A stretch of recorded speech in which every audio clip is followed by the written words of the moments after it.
said. What I have said is that I want an economic system where the division of society between workers and capitalists has been erased through social ownership of the means of production. I've argued that a grounded and realistic instantiation of this vision might look like an extremely advanced version of social democracy, with the key difference that the remaining market sector would be composed of worker-owned firms.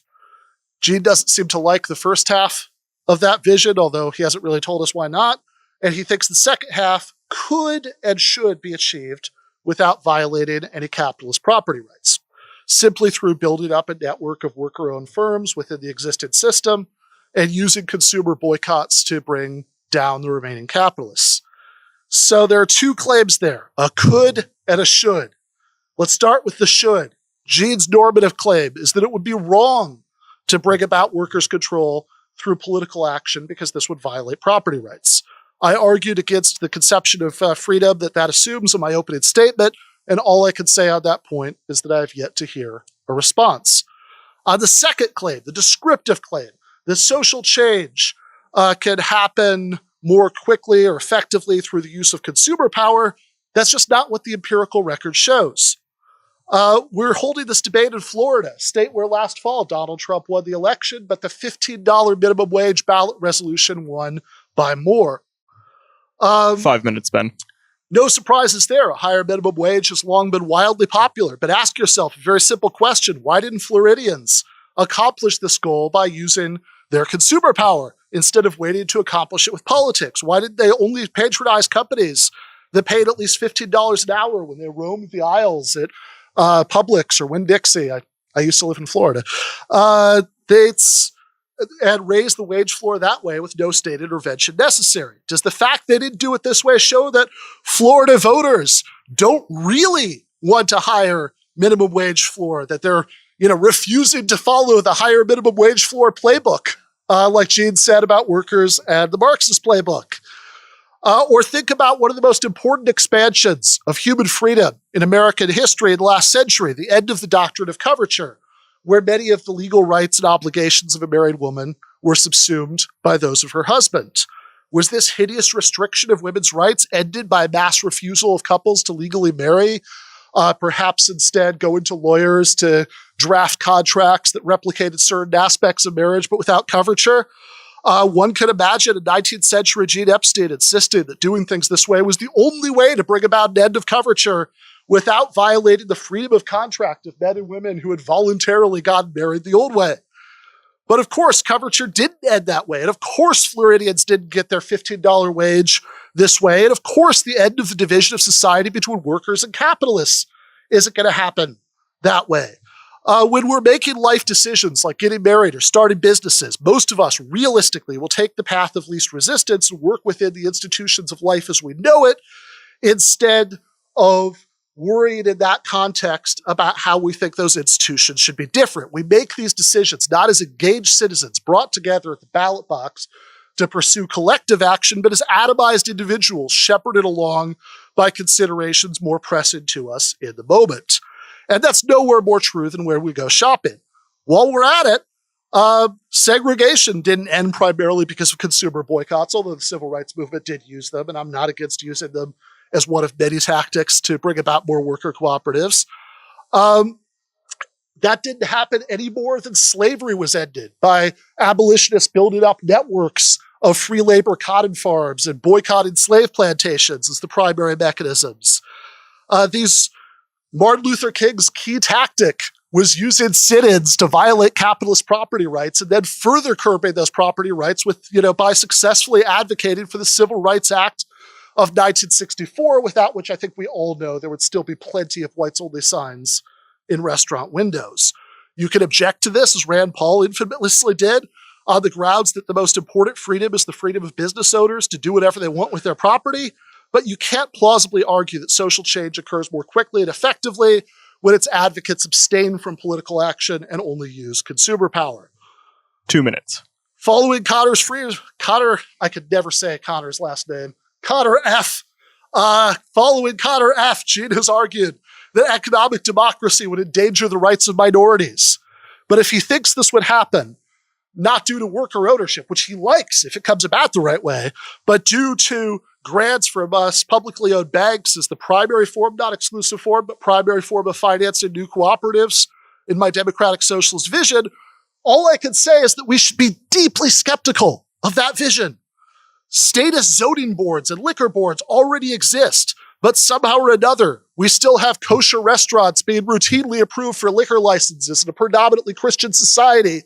We still have mosques being routinely approved by zoning boards in a society where Islamophobia is a real problem. And we still have libertarian magazines that advocate the end of all of these things delivered every day by our publicly owned postal service. So this, I don't think, is a compelling worry. I think our real disagreement centers on one issue: whether stamping out the savage and immensely destructive levels of economic inequality that exist in our society and giving working people far more control over their lives on the job is more important than respecting capitalist property rights. I think it is. Thank you very much.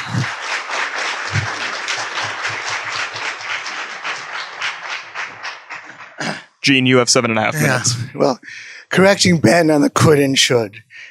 As I hope Riley implied, I don't think that working people are interested in the used car that Ben is trying to sell.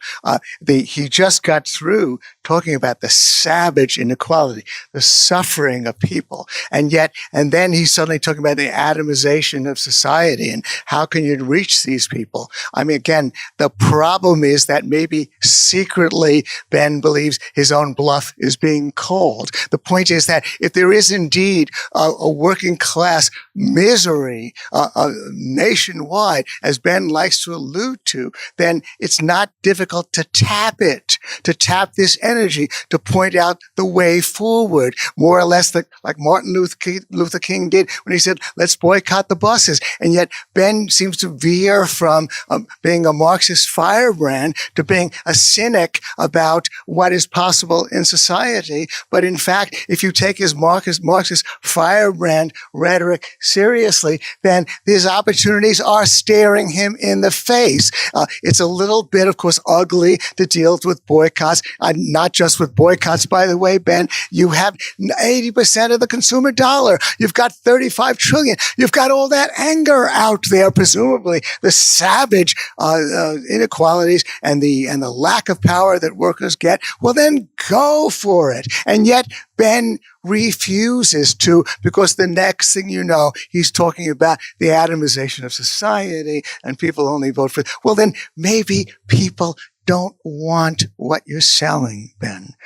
So the real test would be we don't have a Mondragon in the U.S., built in a much poorer country. Try to build it. Roll up your sleeves. Get out of try to inspire others. You want to stay in your ivory tower? Go ahead. Now, with respect to GoFundMe, I mean, there's this gesture, which is that, you can have a little bit of capitalism, a little bit of independent financing. You just can't have any venture capital firms.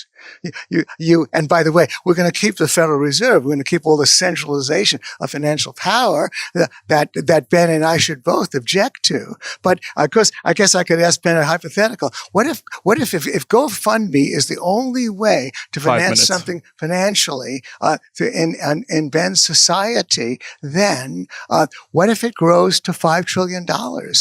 What if it could become now, because it's under control, because there are so many other ways. But the point is that there's the business of a little bit of capitalism. You play with that. That's good. But, don't let it get too big, because then we socialists will get upset. So we'll let you keep GoFundMe, but we won't let you keep all the other ways in which people get financing and start their own enterprise. I mean, with respect to Obama, and I know, and changing the subject with respect to whether people could be protected from the First Amendment or not, that's a separate issue that we might be able to discuss. But again, the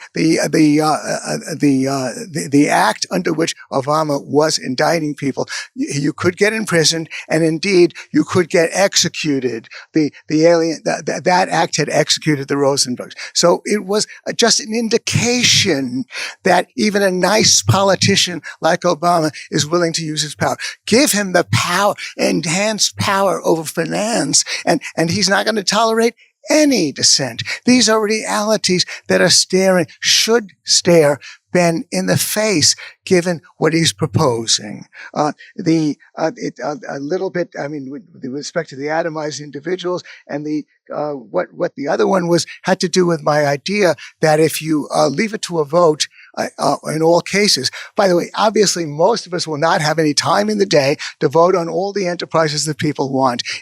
We'll obviously have to have elected representatives making up their minds about who gets funded and who doesn't. But if we want to accept that fantasy, again, I know Ben is suddenly talking about the real world in which people don't have to take it to a vote. In which you can start a deli, you can do what you want, you can exercise that freedom. But Ben only wants to leave you with a little bit of GoFundMe, although I can guarantee you that if GoFundMe becomes so popular because there are no alternatives that it grows to $5-6 trillion, Ben is going to shut it down. And no, $20 trillion, Ben, at what point are you going to stop it?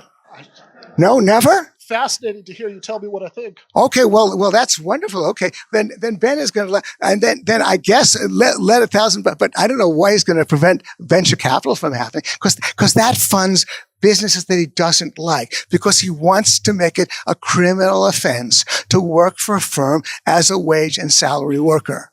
And so he doesn't want to allow that. So he's going to have a government that is going to be endlessly on the prowl to suppress our misbehavior.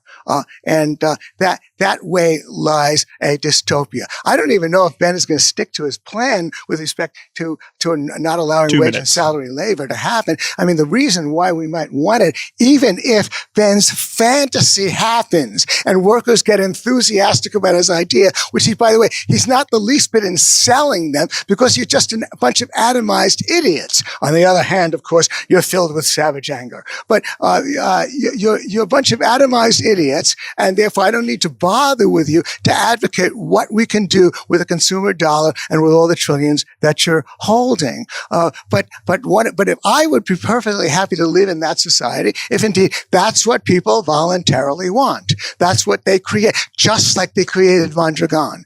So that's fine. But then I might say, look, a lot of these companies are kind of mismanaged. I've been part of co-op apartment buildings. I've been part of landlord apartment buildings in New York City. Do you know, I actually prefer the landlord apartment buildings because there are people who take over who are nutty, who make crazy decisions, who mismanage. So I might say, I would like to work for that guy as a wage and salary worker. Is that okay? 1 minute. Ben is going to say, no, go to jail, directly to jail. This is not allowed in a socialist society.